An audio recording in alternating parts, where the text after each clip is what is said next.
Здравствуйте, в эфире новости на телеканале Челны ТВ, в студии Диана Малярова. Напомню, вы также сможете смотреть нас в прямом эфире в официальной группе ВКонтакте и Инстаграм. Перейти в социальные сети можно с помощью QR-кодов, которые вы видели на своих экранах. А сейчас вашему вниманию краткий обзор основных тем. Подъезды не моют, мусор не убирают. Челнинцы недовольны работой дворников.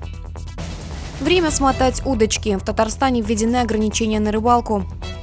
135 лет великому татарскому поэту. Челнинцы почтили память Габдуллы Тукая. Кто стал новой ведущей прогноза погоды? Мы готовы объявить результаты голосования.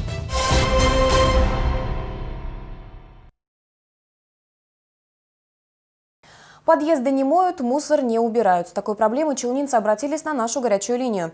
Горожане переживают за свое здоровье, ведь дышать пылью и сигаретным дымом приходится постоянно. Справляются ли дворники со своими обязанностями, на самом деле расскажем далее. Видите, валяется. И пепел, и окурки.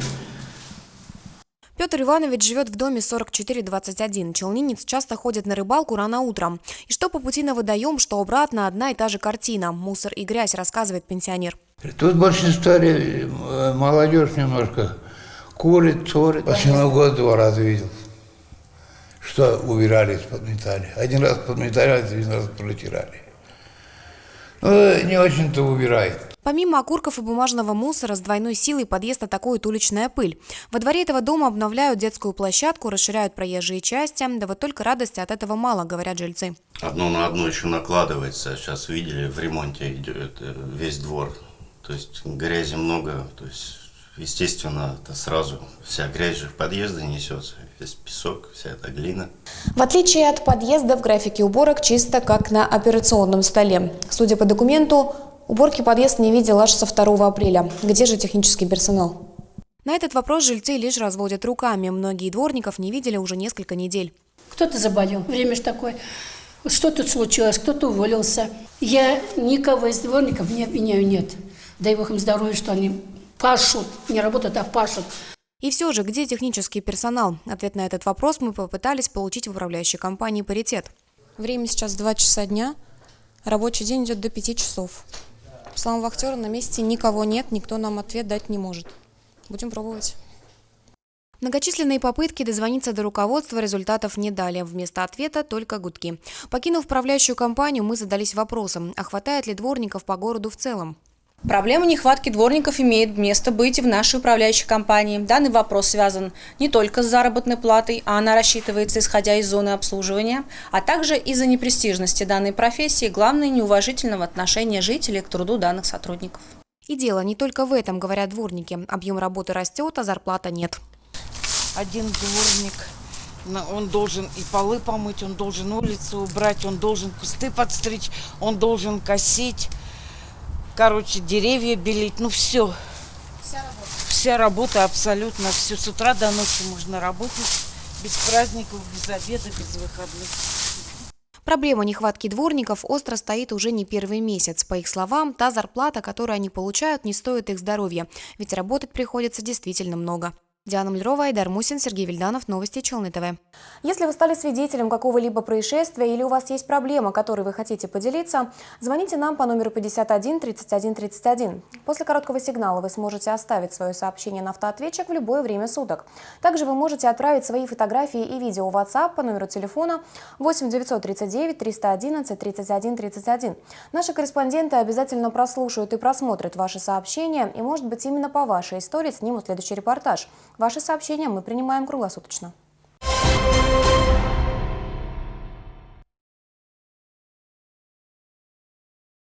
Минувшие выходные отметились количеством аварий в городе, и за его пределами произошло сразу несколько ДТП, и, к сожалению, одно из них с летальным исходом. О том, почему не стоит нарушать правила дорожного движения, в нашем сюжете. Страшная авария произошла примерно 7:30 утра на трассе М7. По предварительным данным, 48-летний водитель автомобиля «Шкода Рапид» на высокой скорости влетел под грузовик. За рулем больше груза «Скания» сидел 47-летний мужчина. В результате пострадали пассажиры легковушки, в том числе и ребенок. В результате дорожно-транспортного происшествия 2 пассажира автомобиля «Шкода», женщина 86 года рождения и девочка 2014 года рождения, с травмами головы доставлены в медицинское учреждение. Несовершеннолетний пассажир перевозилась на заднем сиденье автомобиля без детского удерживающего устройства. Еще одно серьезное ДТП произошло на трассе Набережные Челны, водозабор, поселок Новый. По данным ГИБДД Тукаевского района, виновником аварии стал 15-летний подросток. За рулем мопеда юный водитель выехал на встречную полосу и столкнулся с автомобилем ВАЗ-2112, за рулем которого сидел 19-летний парень. В результате дорожного происшествия водитель мопеда получил тяжелые телесные повреждения и ампутацию левой руки, а пассажир мопеда от полученных травм скончался в реанимации БСМП.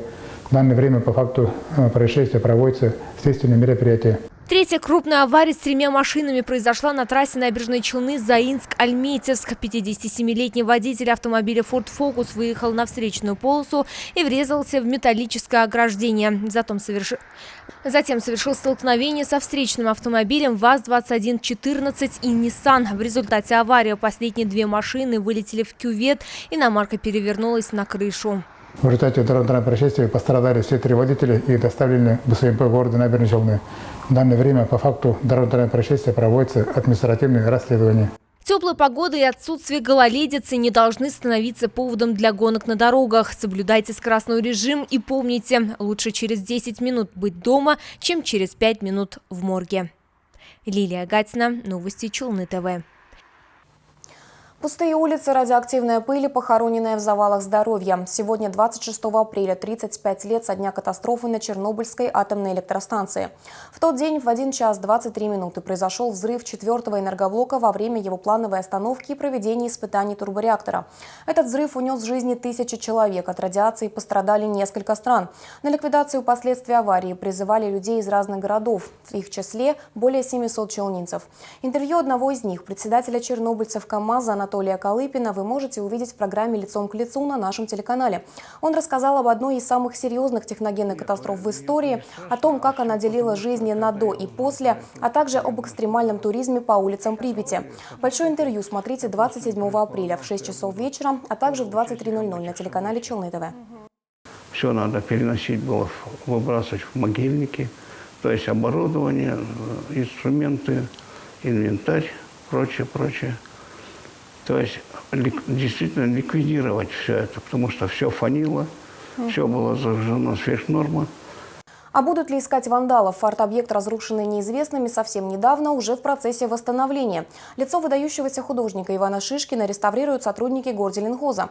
Создатели конструкции надеялись, что с помощью камер видеонаблюдения, которые установлены на Шишкинском бульваре, удастся выйти на след нарушителей порядка.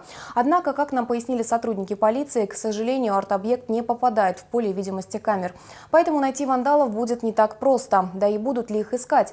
По информации из наших источников, заявление в полицию никто не подавал, а следовательно и уголовное дело заведено не было. К другим темам. В Татарстане введены ограничения на рыбалку. Весна – период, когда многие виды речных рыб начинают нерест. В связи с этим надзорные ведомства организовывают ряд мероприятий по увеличению водных биологических ресурсов. Что запрещено рыбакам и как помочь рыбе произвести потомство, сегодня обсудили в рамках пресс-конференции на портале Татаринформ. Нерест – это период размножения рыбы. Как правило, происходит в определенных местах водоемов. Например, ближайшие к набережным Челнам участки располагаются на нижнем бьефе реки Кама. Во время нереста там рыбачить запрещено. В период ограничений ловить рыбу можно только вне нерестилищ и лишь на одну поплавочную или донную удочку, максимум с 2 крючками на человека. А вот промышленное рыболовство в этот период запрещено полностью. Рыба легко доступна, она идет на нерест, она менее опасается людей, люди этим пользуются. Поэтому хотелось бы предостеречь людей, кто хочет выходить на воду, заведомо зная, что нарушает. Хотелось бы предостеречь от этого, дайте рыбе спокойно отнереститься, посидите пока дома, либо осуществляйте лов на разрешенные донные поплавочные удочки. Все мероприятия, направленные на выявление нарушений рыболовли, в период нереста будут усилены. За незаконную деятельность можно понести не только административную, но и уголовную ответственность. В 2020 году проведено более 6 тысяч рейдовых мероприятий. Выявлено 1832 административных правонарушения. Возбуждено 135 уголовных дел. Выявлено 14 случаев несанкционированной торговли речной рыбы. Из водоемов изъято более 9 тысяч незаконных орудий лова. Но работа с браконьерами не единственная мера поддержки биологических ресурсов. Каждый год в водоемы республики выпускают мальков для увеличения популяции разных рыб, а также строят искусственные нерестилища. Каждый год в водоемы выпускаются мальки, и в 2020 году их было выпущено более 860 тысяч экземпляров. Также мероприятия проводятся по установки искусственных нерестилищ. За 3 года установлено более 70 километров таких сооружений. Это искусственные нерестилища в виде еловых лапников, хвойных веток. Отметим, что в период нереста запрещена не только промышленная ловля рыбы, но и ее продажа. Надзорные ведомства планируют регулярно выходить в рейды по водоемам и рынкам. Ограничительный период будет действовать до 5 июня. Валерия Новожилова, новости Челны ТВ. Получить юридическую консультацию в прокуратуре Набережных Челнов пройдет прием предпринимателей с участием прокурора города Дмитрия Ерпелева. Бизнесмены смогут обратиться по вопросам нарушения их прав, требований федерального законодательства в сфере защиты прав юридических лиц и индивидуальных предпринимателей, а также по другим волнующим вопросам. Предприниматели ждут 29 апреля с 14:00 до 16:00 в здании прокуратуры города по адресу улица Шамиля Усманова, дом 51А. Сейчас впереди короткая реклама, не переключайтесь. Приглашаем на ярмарку саженцев, рассады и инвентаря «Дача, сад, огород. Весна 2021» с 28 апреля по 2 мая в выставочном центре «Экспокама». Жить лучше значит достигать своих целей. Акбарсбанк рефинансирует невыгодную ипотеку под 7,77% годовых. Акбарсбанк. Живите лучше.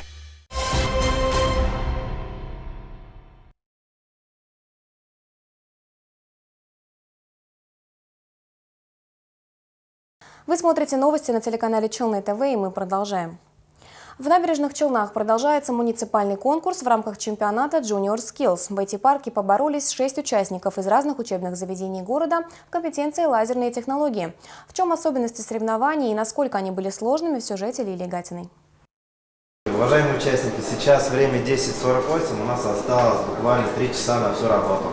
Всего на выполнение заданий у конкурсантов 4 часа. За это время каждый участник должен создать макет для раскройки и изготовления на лазерном станке и создать цветную гравировку. Данил Цуканов в чемпионате Junior Skills участвует в 8-й раз и уже занимал призовые места. В будущем он планирует работать именно в этой сфере. По времени я везде уложился, подбор режимов прошел успешно, цвета подобраны, режимы подобраны. Все модели вырезаны, отгравированы, отлично, все собралось. Задания в компетенции сложные, рассказали участники. Здесь необходимы точность, скрупулезность и, конечно, теоретические знания. Задания очень сложные, то есть они должны правильно подобрать режимы на лазерном станке, чтобы вырезать и также выполнить цветную гравировку на стали. Вчера мы, например, их всех собирали на ознакомление с оборудованием, то есть им показывали, как работать с этими станками, а сегодня уже они выполняют непосредственно конкурсное задание на этих же станках. В компетенции лазерной технологии приняли участие челнинцы в возрасте от 12 до 18 лет. Работы подростков оценивают компетентное жюри по всей строгости от 0 до 35 баллов. Конечно же, будем смотреть на точность изделия, чтобы совпадали по масштабу, чтобы совпадали по чертежу. И самое главное, чтобы было соблюдено техники безопасности. Участник может забыть на станке ручку, тетрадь, например. Это тоже минус балл. Следующий муниципальный этап чемпионата Junior Skills состоится 27 апреля. Во вторник пройдут соревнования сразу по нескольким компетенциям. Кровельные работы по металлу, столярное дело, прототипирование, а также ремонт и обслуживание легковых автомобилей. Лилия Гатина, Айдар Мусин, новости Челны ТВ. Сегодня 135 лет исполняется великому татарскому поэту Габдулле Тукаю. Его произведения знают по всему миру, как дети, так и взрослые. Стихотворения поэта переведены на множество иностранных языков, а сказочный герой Шурале стал одним из символов татарского народа. Сегодня челнинцы почтили память Габдуллы Тукая в сквере его имени, возложив цветы и исполнив лучшие произведения поэта. День рождения Габдуллы Тукая празднуется в тот же день, что и День родного языка. Образ поэта давно стал символом татарского народа. У памятника Тукая сегодня собрались челнинцы разных возрастов. Для многих людей он герой и один из самых любимых поэтов. Он раскрыл именно народное творчество именно татарского народа. Поэтому, наверное, до сих пор он чтится и до сих пор изучается. Он душу открыл, душу татарского народа. Мы росли, наши дети растут на его стихотворениях, на его истории. Это наша история, это наша национальность, это наша гордость. Школьники в честь дня рождения поэта зачитали его лучшие произведения, а к памятнику возложили цветы. Мне нравится Габдулла Тукай тем, что у него стихи о природе, о красоте родного края.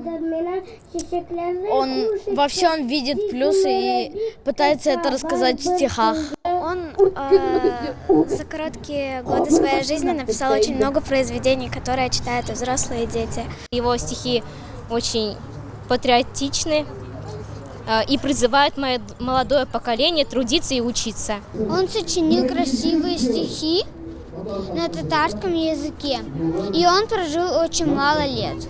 Габдулла Тукай – один из авторов, которые внесли наибольший вклад в развитие литературы и культуры в целом. Его творчество стало частью души татарского народа, а его произведения начинают учить с детского сада. Руслан Бекмухаметов, Александр Кощеев, Новости Челны ТВ. Кто стал новой ведущей прогноза погоды на Челны ТВ? Мы готовы объявить победительницу. Напомним, в нашем инстаграм-аккаунте любой мог посмотреть на претендентов и сделать свой выбор. В голосовании приняли участие почти 2000 человек. Из них 9% выразили симпатию в адрес Валерии Павленко, 28% Юлии Кирилловой. Фаворитом для многих стала Айсылу Насибуллина. За нее проголосовало более 52% подписчиков. Совсем скоро именно она будет рассказывать вам о новостях погоды.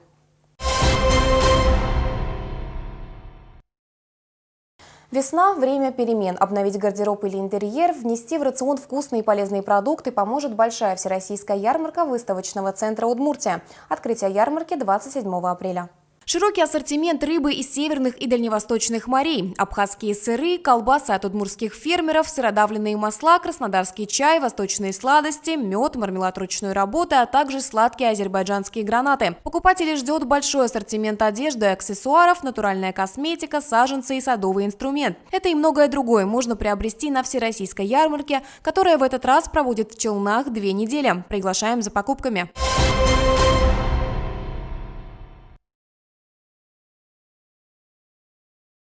А сейчас с новостями погоды вас ознакомит Ольга Гайдабура. Сразу после них новости на татарском языке.